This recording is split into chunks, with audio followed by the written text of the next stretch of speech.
Fort Amherst Lighthouse stands as a historic sentinel on the rugged shores of St. John's, Newfoundland, overlooking the vast expanse of the Atlantic Ocean. This iconic lighthouse, first established in 1813 and rebuilt in 1951, serves as a poignant reminder of the region's maritime heritage and the essential role it played in guiding ships through the treacherous waters. Adjacent to the lighthouse, the weathered concrete bunkers stand as a solemn witness to a bygone era, harkening back to World War II when they were erected to defend the coastline. Together, the lighthouse and bunkers encapsulate the rich history of St. John's, narrating tales of maritime navigation and wartime vigilance against the backdrop of the awe-inspiring Newfoundland landscape.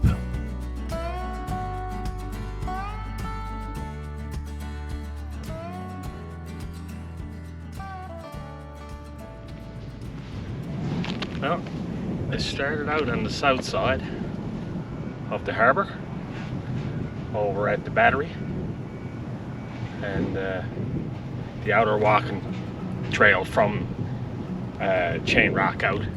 I'm over on the other side now. I'm over on Fort Amherst. Been a long time since I've been over around here to walk out to the lighthouse, and I took my drone too, so I'm going to get some footage of the lighthouse like I haven't seen before. Well, not that I haven't seen it, but I've never used footage of the area ever on a video before. As I mentioned to the gentleman earlier part of this video, I grew up in this area. I spent a lot of time coming over here in the summer months, and it was definitely a part of what made us as kids growing up. Myself and Sean and Barry and Steve, Chris, we all used to come over here. We used to come over and visit Mark. Scott Tucker used to say hello to Scott. So I'm going to continue on walking out towards Fort Amherst.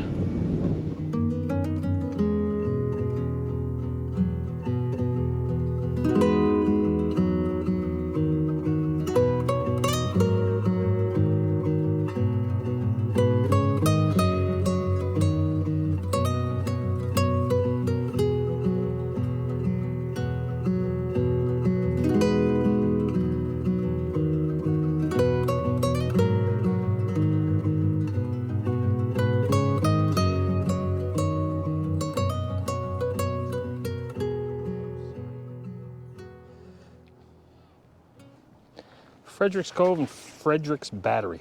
Frederick's Battery was right behind us here.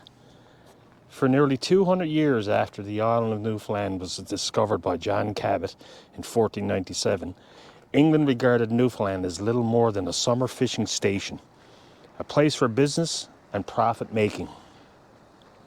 Permanent settlement was considered an impediment to a successful fishery, and was not officially encouraged until 1699, by which time England had been tolerating the numerous fishermen who were already overwintering on the island to protect fishing premises. England saw little need for the expense and the trouble of building defences. By comparison, France had settled Placentia in 1658 and built a garrison there, and in anticipation of competing with England for control of the lucrative fishery and perhaps even annexes of Newfoundland to its holdings in New France, whatever that's supposed to mean. England gradually understood the need to defend Newfoundland and in St. John's in particular, not only from French advances but also from European nations and from pirates. By the late 1600s and 1700s, a series of batteries were established on the north and south sides of St. John's Harbour. The earlier batteries were built by the residents themselves before the English government also took responsibility for the defence. Frederick's Battery was built in this cove in the late 1600s, probably around 1669 as one of those defences for St. John's. In its earlier days, Frederick's Battery was known as Fort Charles, but by the mid-1770s, Frederick's Battery was the name commonly used for this site, and it appears as such on most maps of the day. Frederick's battery was strategic in the English defence of St. John's against several attacks from the French between 1690s and 1790s, during which periods England and France were also intimately at war in Europe. Despite its usefulness in times of attack, Frederick's battery suffered from lack of attention, perhaps because of its location on the south side of the harbour, and it was removed from the primary development of St. John's on the north side.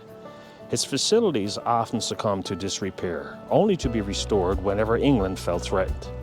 One such restoration took place in 1777 and yet another in 1812, but without regular care and maintenance, and given its expense to the harsh climate and the sea to the close open Atlantic Ocean, the battery fell into disrepair within a few years of early restoration, of each restoration. No restoration was undertaken after 1850. By 1848, Frederick's battery was no longer considered to be needed for defence, and its barracks were considered for isolation of smallpox patients. In the evening of the day, the barracks were visited by Dr. William Carson to assist with Dr. William Carson to assist with the suitability for his purpose. The building burned to the ground, sealing the final fate of the battery. In 1852, Frederick's battery was officially abandoned. Straight ahead, right here, was the site of Frederick's battery.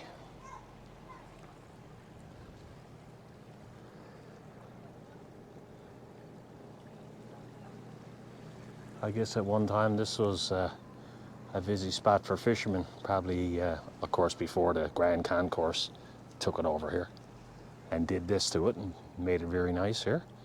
I'm guessing it was probably fishing stages and flakes and splitting tables.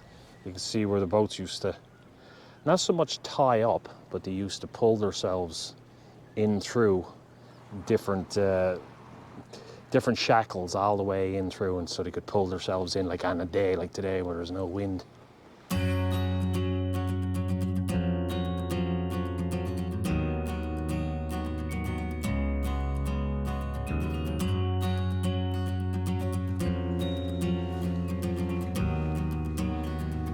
A long time since I walked up here.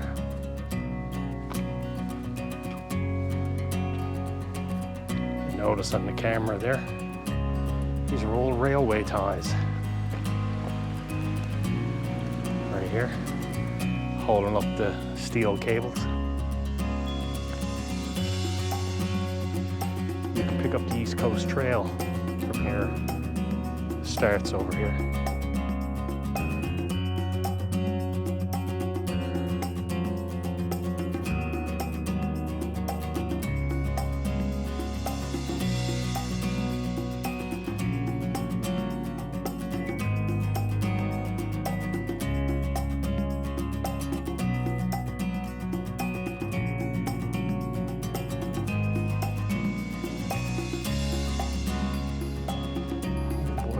Talk about warm.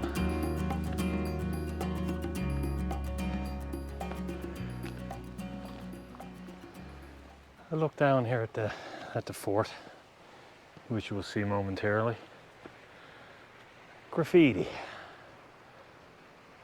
Graffiti, graffiti. Everywhere you look in St. John's now is graffiti. It's pretty disheartening. Like I says, I'm almost 53 years old. I've lived here my whole entire life. It's in the last 2-3 years, seeing graffiti, even out here at the forts here. They've been here since the Second World War. Oh my, is it? Sad, but reality. Anyway.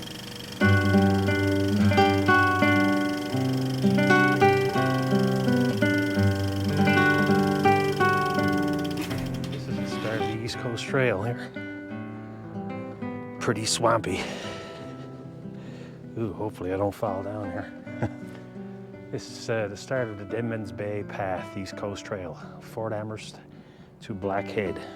The East Coast Trail is a natural wonder enjoyed by enthusiastic hikers from local areas from around the globe. We want as many people as possible to experience our award-winning trail. We also ask hikers to respect the trail and please keep it pristine as possible. The length of this one here is 10.5 kilometers from here to Blackhead.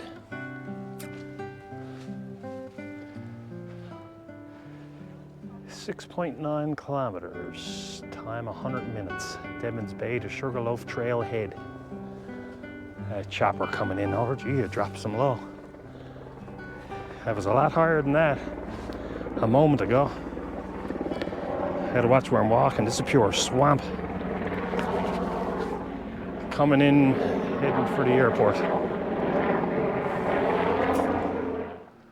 I'm after passing a lot of tourists today. After talking to a few.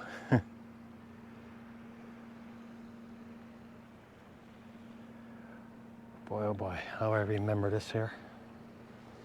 This was never ever here, this concrete that they got in here there now. But there was sections of this I can remember as a small kid.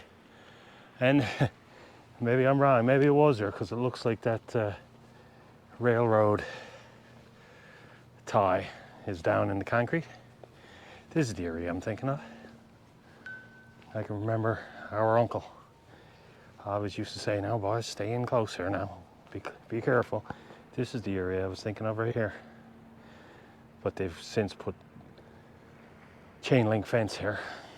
But that was always open, and I can always remember as a small kid always being nervous around this area, so I'd always stay over this section. Yeah.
This winch, powered by a 5 horsepower Acadia engine, was installed in 1950.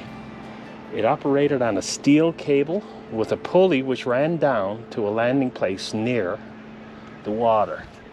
I'm trying to read it from here.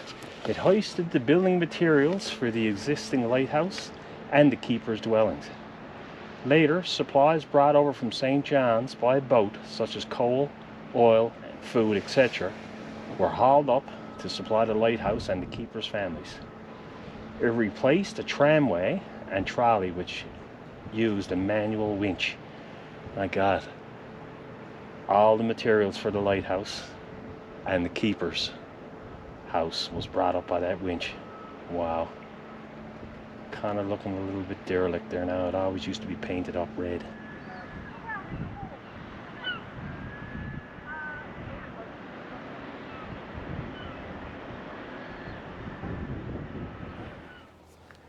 This is a location here where you used to have gun placement. You can still see the fortification, or I should say where the foundation of the base of the guns used to be. One over there, one here, and another one over this way. And there was also a cribbing over there, I guess it's for turning the gun, that it could turn heading this way towards Freshwater Bay. A couple of boats here on the move. Looks like Iceberg Quest is on our way back, and it looks like a cabin cruiser.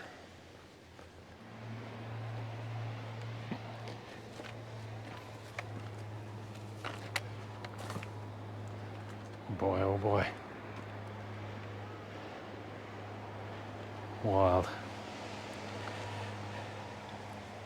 Yeah, definitely after, maybe tip the camera up. Definitely after eroding a lot since I was here last. No doubt.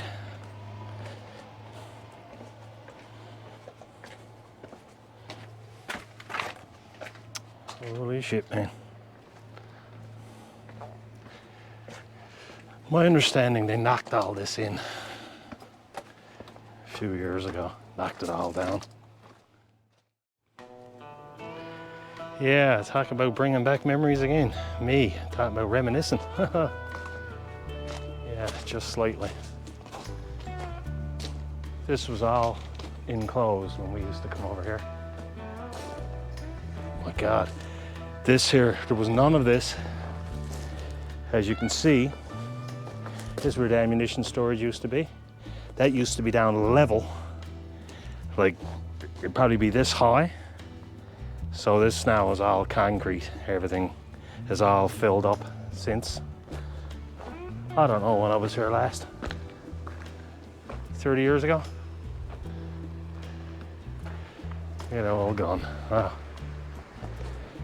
Number 8749, 8,749. Carp, C-A-R-P.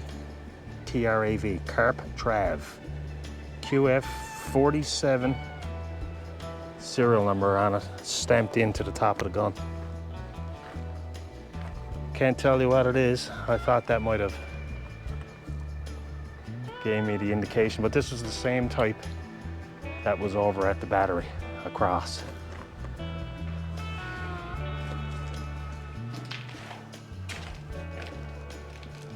We used to come in through that window.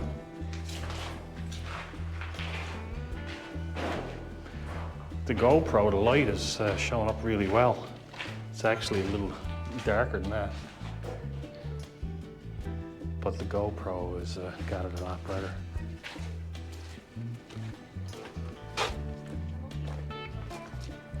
Somebody's there.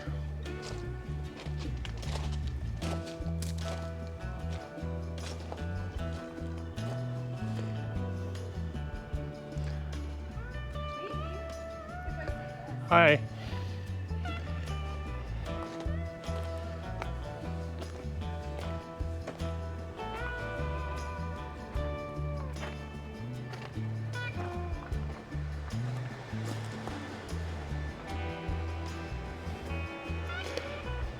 And I'm still just as afraid of heights as ever. Oh no, that's after falling in. That was always up straight. I get this close here now and I get almost weak. I've never been good with heights. And that one's after falling in. Yes, boy. I'm gonna move down to the next one. The lower one.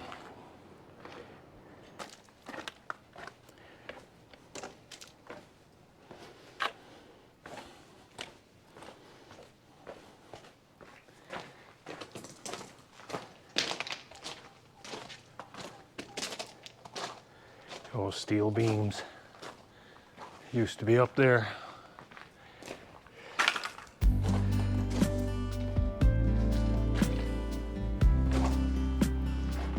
Again, same as the other gun. That's up there. Number 8747. CAR Trav.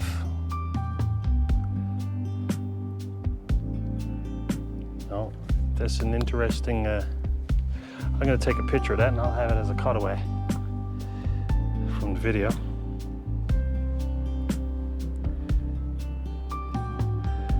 Now the person that might know what this means, Steve Meany. I will send that to you, Steve, and see if you can figure it out, or you might know somebody that might know what it means or how to read it.